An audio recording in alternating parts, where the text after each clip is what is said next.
Good day, everyone. Welcome to our session under the Panaisgot April 2025 Pre-MPTC Lecture Series. Hi, I'm Mishaal and today we will explore the topic on health and politics. This lecture will explore political frameworks that shape healthcare systems, influence how decisions are made in clinical practice, and how this ultimately affect the lives of both patients and practitioners. Before I begin, I'd like to clarify that I won't be covering topics that are already addressed in previously published debate lectures on health and medicine. I'll be including links to those lectures for anyone interested in revisiting them. In my lecture, I will discuss the types of healthcare delivery system, approaches to clinical decision making, and realities of working as a Filipino medical resident. Let's go to the first topic, the types of healthcare delivery system. Generally, there are five types: the beverage model, Bismarck model, the national health insurance model, out-of-pocket model, and the mixed model. Each model reflects how healthcare is funded, delivered, and accessed. Importantly, each is shaped by a nation's political and economic priorities. Let's go with the first model, the beverage model. This model is named after William Beveridge, the architect of the United Kingdom's National Health Service. Its core principle is that healthcare is funded, provided, and financed by the government through taxes. This model is used by countries such as the United Kingdom, Spain, New Zealand, and Cuba. In this system, most hospitals and clinics are government owned, and healthcare professionals are either government employees or contractors. Services are free at the point of use, and the government acts as a single payer, simplifying funding and reducing competition. This model excels in low administrative costs, universal coverage, and focus on preventive care. However, downsides include long wait times and limited provider choice. The next model is the Bismarck model. This model was named after Otto von Bismarck, who implemented social health insurance in Germany. This model is jointly financed by employers and employees through payroll deductions. This model is practiced in Germany, France, Japan, Switzerland, and Belgium. Insurance in this model is mandatory and provided by non-profit sickness funds. Providers are private, and government ensures equity and cost control through regulation.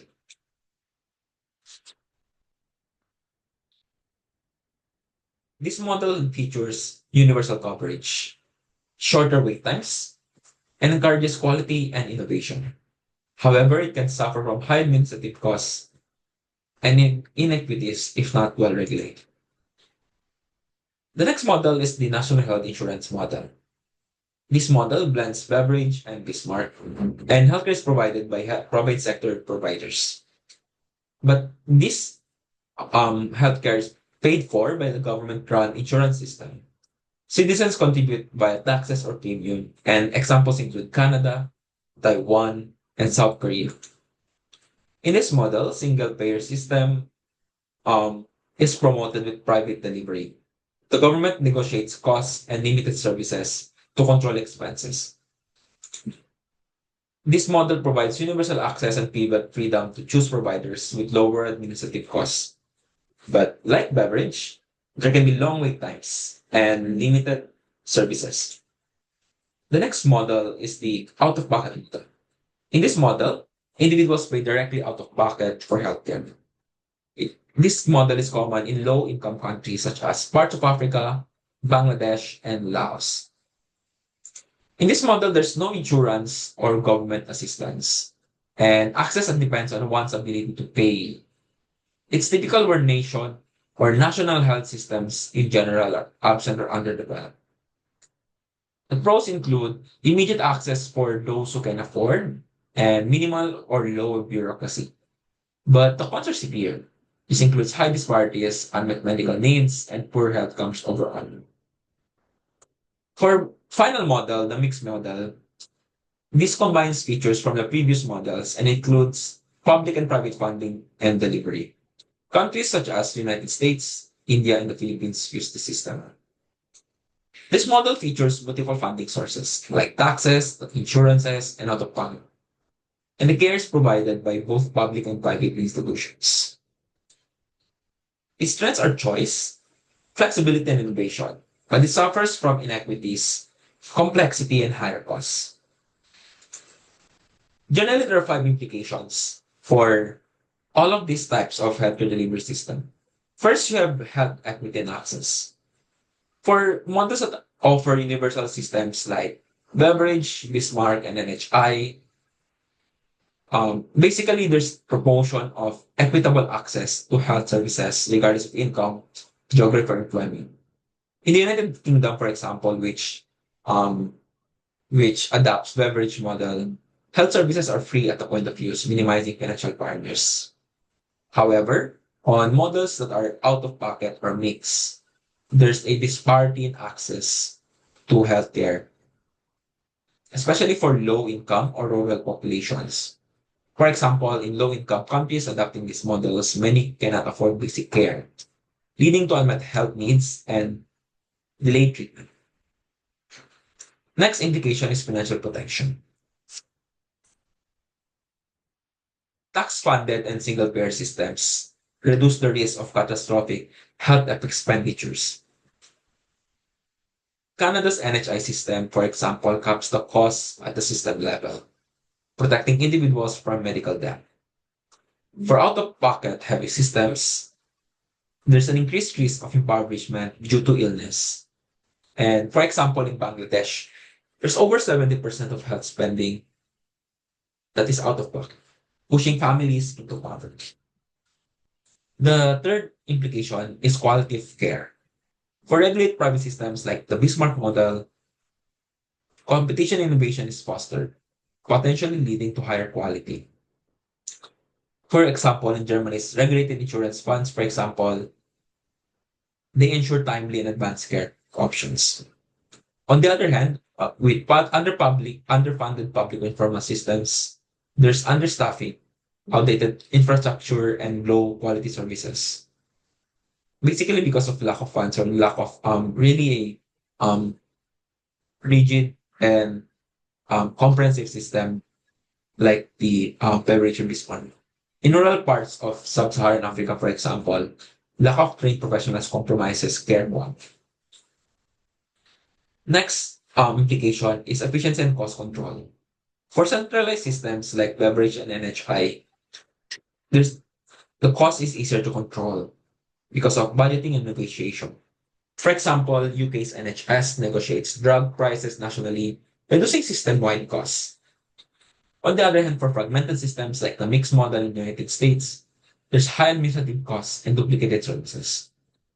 For example, in the United States, they spend nearly twice as much per capita on healthcare than most OECD countries, with worse health outcomes in some countries. And final implication is the health outcomes.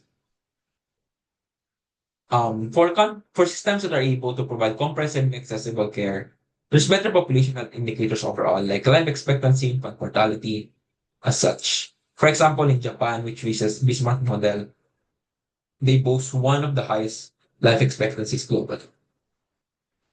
As compared with models that are limited or market-driven access, there's overall worse outcomes in vulnerable populations. For example, in the United States, preventable chronic conditions like diabetes or heart failure or heart hypertension remain prevalent among the uninsured. So that's it for the first topic. Let's move on to the next. The approaches to clinical decision making. These range from rational, evidence-based methods to more subjective, emotionally, or social influence ones.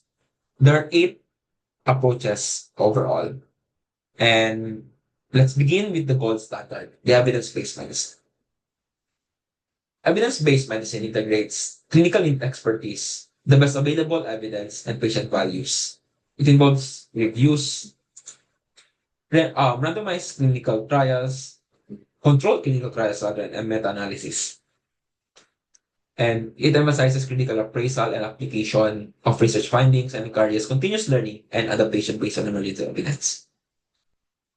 Advantages include better outcomes, transparency and accountability, and better care overall. Challenges include um, time constraints and resistance from entrenched practices. For example, you have cognitive behavioral therapy being the well-researched and proven treatment for depression. Systematic reviews and meta-analysis show that CBT or cognitive behavioral therapy significantly reduces depressive symptoms and provides long-term benefits, making it a recommended first-line therapy for mild and to moderate depression. Next approach is the eminence-based medicine, which wherein you have reliance on authority and experience of senior clinicians rather than systematic evidence. Here, decisions are based on the clinical's reputation and experience, and there may be perpetuation of outdated practices if not regularly updated. Risks involve potential for perpetuating practices without scientific validation and suppression of innovation clinical inquiry.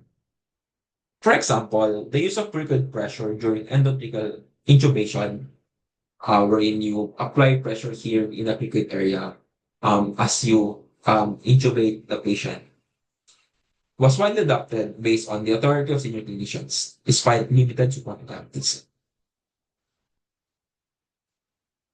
Next approach is evidence-based medicine, wherein you have decisions influenced by the intensity or emotional force of a clinician's conviction. Here, strongly held beliefs may overshadow objective evidence and they can dominate discussions, potentially sidelining alternative viewpoints. Risk involves decisions that are driven by emotion rather than evidence. And this can create a high pressure environment that discourages this.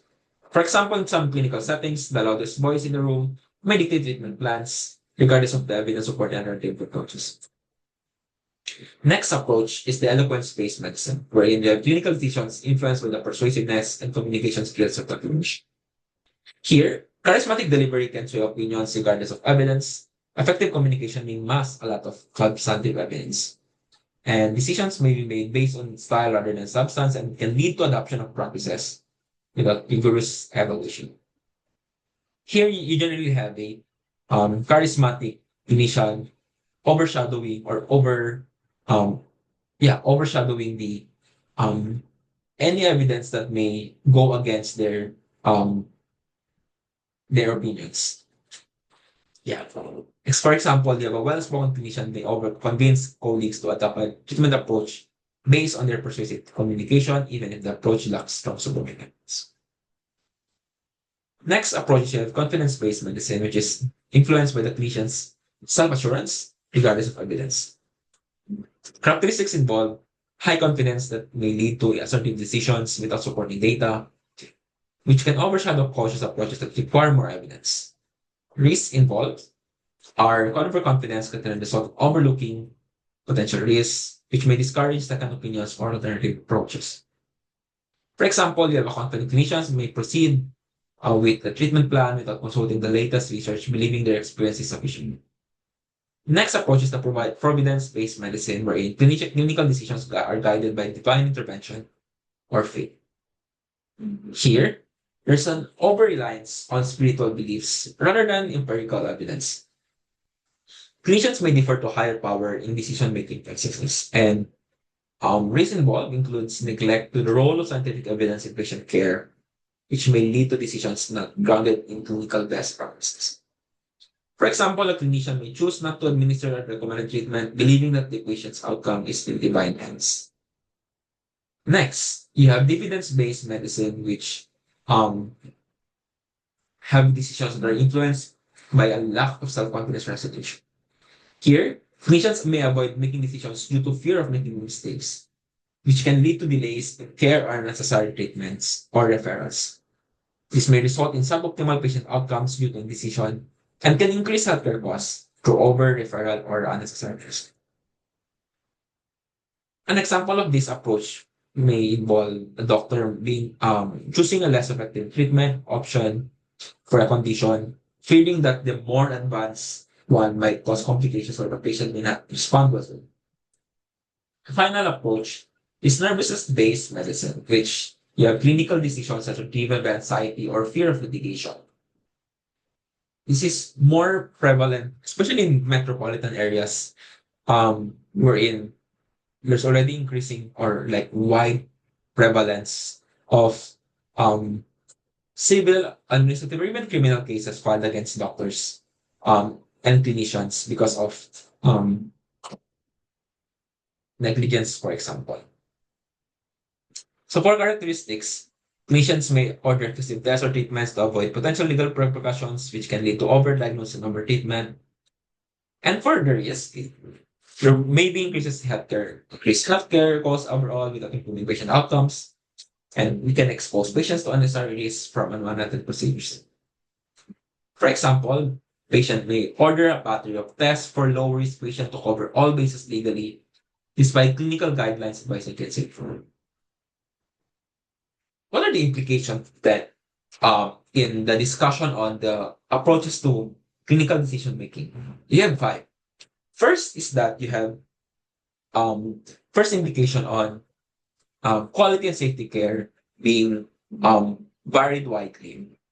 Approaches that are rooted in evidence tend to improve patient outcomes, reducing harm and ensuring consistency overall. However, non-evidence-based approaches, which are based on authority, emotion, or style, can lead to variable outdated or even harmful practices. But just to preface everyone, the standards that are being used generally are still evidence-based medicine. But the alternative approaches that I have discussed may go hand in hand in how doctors make their clinical decisions to their patients. But overall, it's still evidence-based medicine generally. So next implication is that there may be influence of non-scientific factors. Clinical decisions may be unduly influenced by personal traits like confidence, eloquence, and vehemence, as what we have discussed, or even cultural norms like hierarchy or providence. These factors can overshadow scientific reasoning, especially in high-stress, hierarchical, or under-resourced environments. Next impact or next implication is the impact that this approach have or has on clinical culture and team dynamics. Over-reliance on authority, like eminence, or dominant personalities like vehemence or overconfidence, can suppress collaboration and critical thinking. Evidence-based medicine, on the other hand, fosters a culture of inquiry, humility, and shared learning. Next, you have patient trust and autonomy, wherein you have evidence-based decisions tending to align better with informed consent and shared decision-making, respecting patient values and preferences. However, the implication of this in other approaches may either undermine patient involvement or foster distrust if care seems arbitrary or inconsistent. Last impact is the systematic or systemic outcomes rather and efficiency.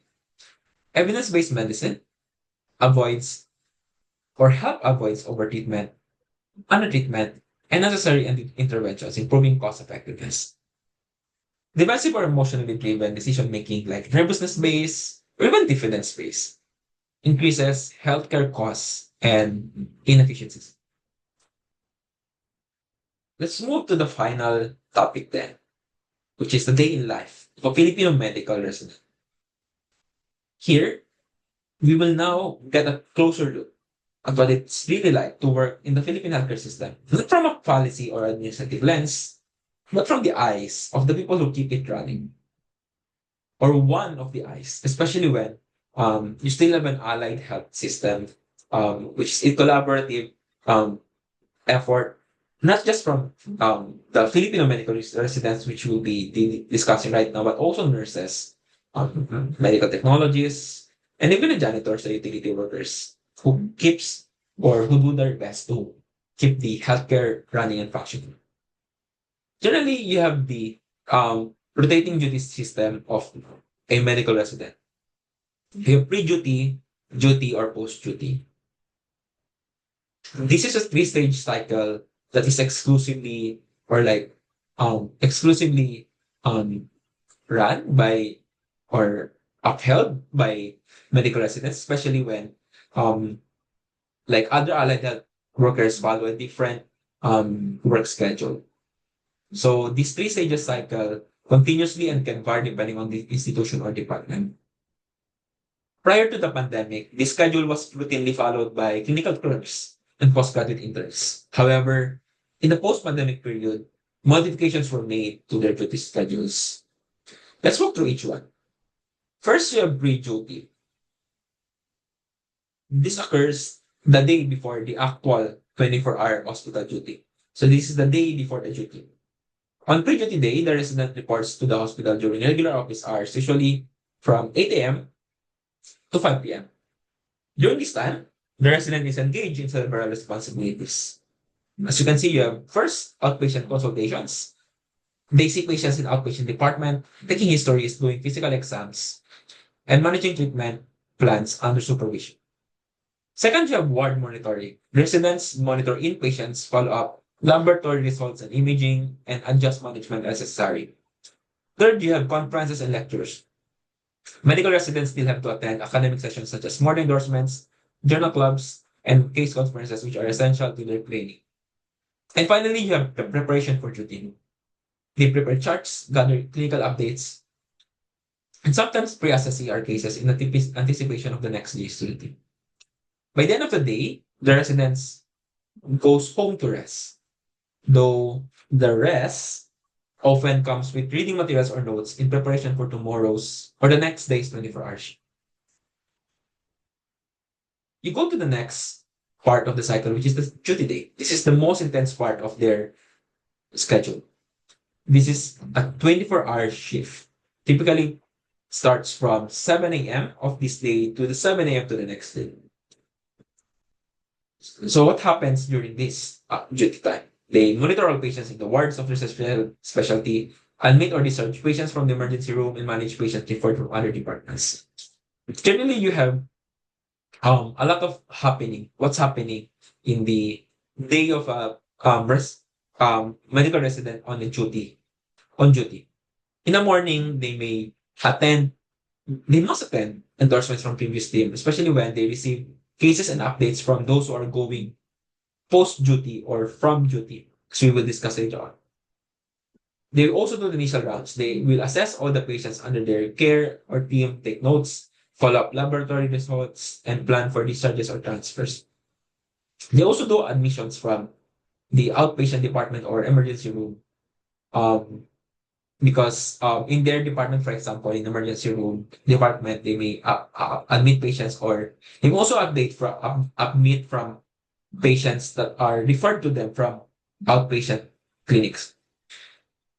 Next, in the afternoon, they may continue the rounds and admissions. You may attend to the referrals because patients from other departments may be referred for co-management. So, for example, if I'm an internal medicine resident working um, for adults and another surgical resident from the surgery department may refer a patient who have undergone appendix removal for management of hypertension to me. So the management of hypertension is the reason why they will refer the patient to me for management. So I will manage the patient's hypertension.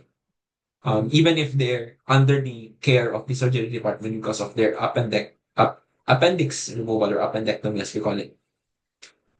Um, in the night, they have on-call responsibilities. They are responsible for any changes or emergencies that occur in their patients. They are on call because they may be called anytime um, in case their attention needs it. So throughout the whole night, they won't be really be needed unless there's a lot, like a bulk of patients that are needed, um, that needing for their care. But if there's no patients, for example, or little to no patients, they may stay, for example, in their quarters or rooms and may be called anytime, even as early or as late as 2 a.m., 3 o'clock in the morning, 4 o'clock in the morning, depending on the demand of the emergency room or even the wards, if the patient needs them.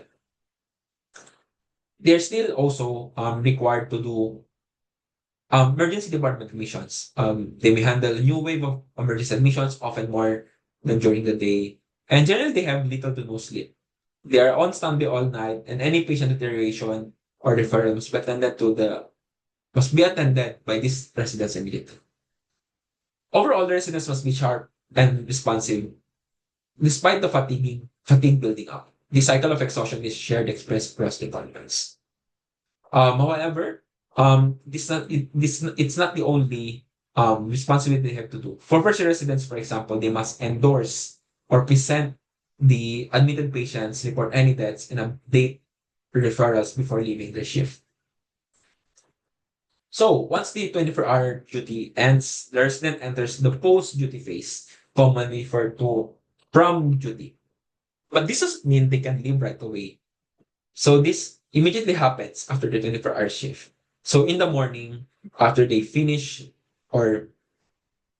their duty, they still have to attend, or the first year residents are expected to present all the new admissions from the previous day, update the census, and report any mortalities or serious cases.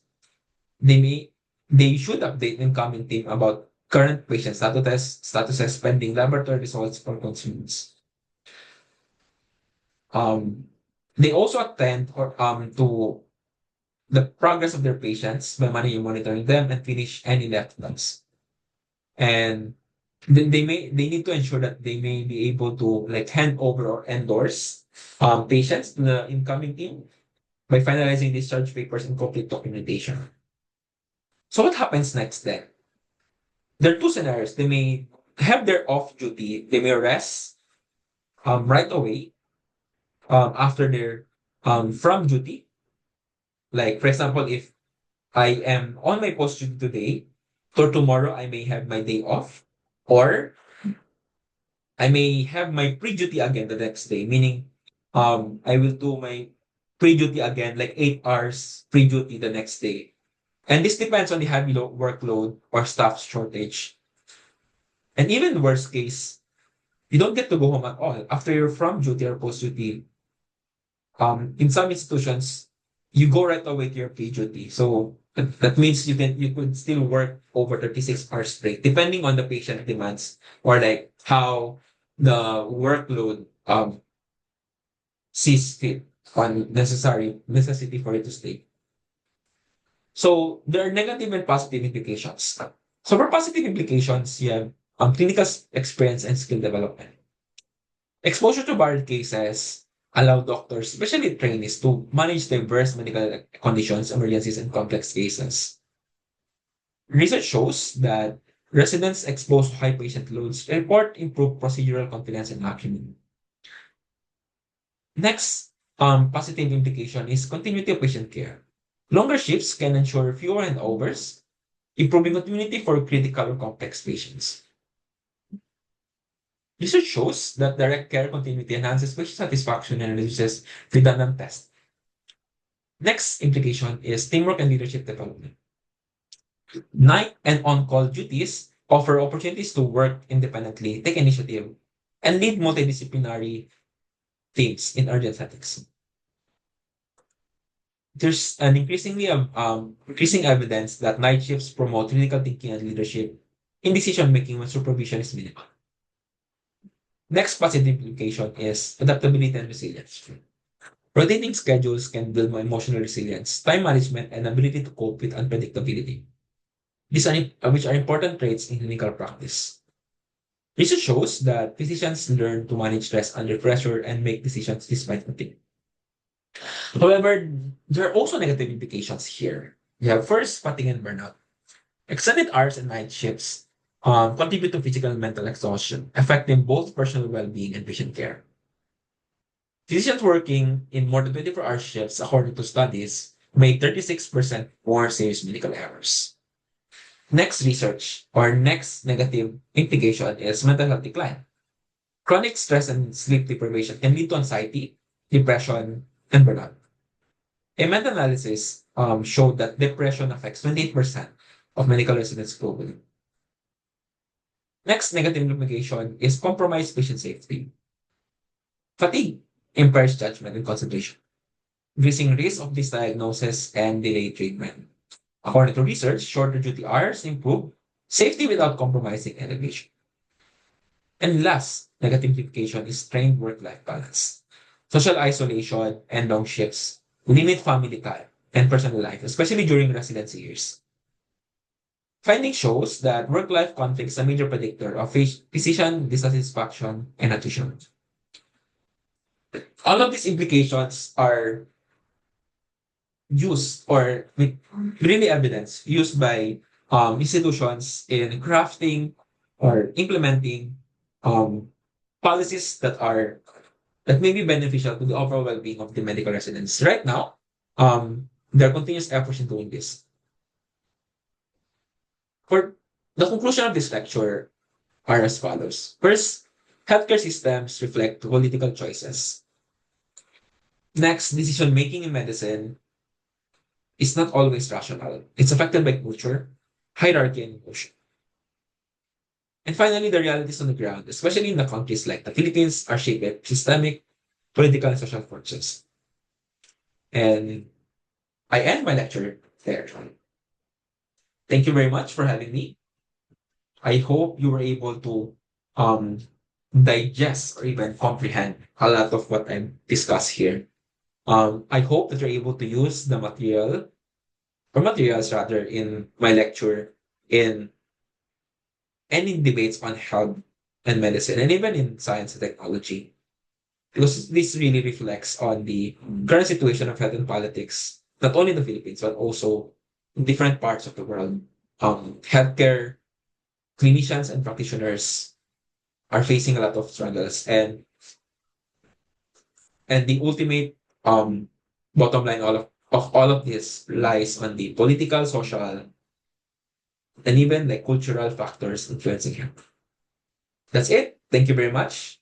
All the best.